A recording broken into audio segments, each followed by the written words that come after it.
ओम श्री गणेशाय नमः। राधे राधे।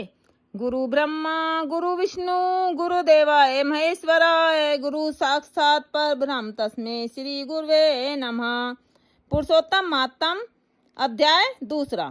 सूत जी कहने लगे, हे ऋषियों, श्री सुखदेव जी को राजा परीक्षित को श्रीमद् भागवत की कथा सुनाते हुए देखकर आए हुए ऋषि कहने लगे, हे सूत जी, जो कुछ आपने वेद व्यास जी के मुख से सुना हो वही कथा सुनाइए। सूत जी बोले, हे ऋषियों, जैसा मुझ में ज्ञान है और मैंने व्यास जी के मुख से सुना है वह मैं तुमसे कहता हूँ।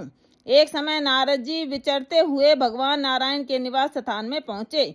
वहाँ पर भगवान के चरणों से अलकनंदा नदी बह रही थी। वहाँ पर ब्रह्मा में लीन जितेंद्रिय निर्मल और तजोमय ऋषि को देखकर भगवान ने उनको नमस्कार किया। तब साष्टांग नमस्कार कर श्री विष्णु की स्तुति करते हुए नारद जी कहने लगे, हे देवादिदेव, संसार के स्वामी, दया सिंधु, आप सत्यवादी हो, त्रिसत्य हो, सत्य के सार रूप, सत्य से ही उत्पन्न हो और सत्य योनि हो, आपको नमस्कार है। हे भगवान, सब प्राणियों के हृदय विषयों का में आसक्त हैं।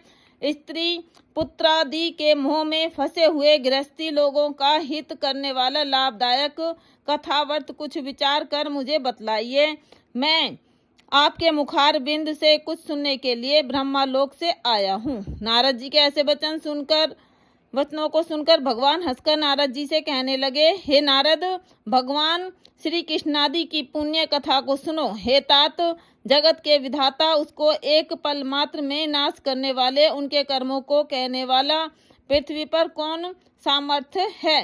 हे नारद जी, ऐसे भार युक्त कथा भी तुम जानते हो, परंतु फिर भी दरिद्रता को हरने वाला, यश श्रेष्ठ पुत्रों को देने वाला, मोक्ष देने वाला तथा शीघ्र सेवन योग्य ऐसे अद्भुत पुरुषोत्तम मास महात्म को कहता हूँ। नारद जी कहने लगे कि हे प्रभु, स्वामियों सहित मैंने चैत्रादि मास तो सुने हैं, परंतु उनमें पुरुषोत्तम मास नहीं सुना। यह पुरुषोत्तम मास कौन सा है और यह कैसे हुआ? हे कृपानिधे, यह सब आप मुझसे कहिए।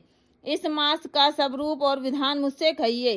क्या करना चाहिए, स्नान कैसे करें और दान क्या करें, और पूजा जप तथा उपवास आदि क्या साधन है, इसके अतिरिक्त तो और कोई भी सार हो यह सब बतलाइए।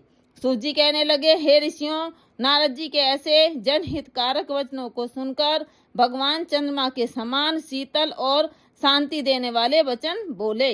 इति पुरुषोत्तम मातम दूसरा अध्याय संपूर्ण।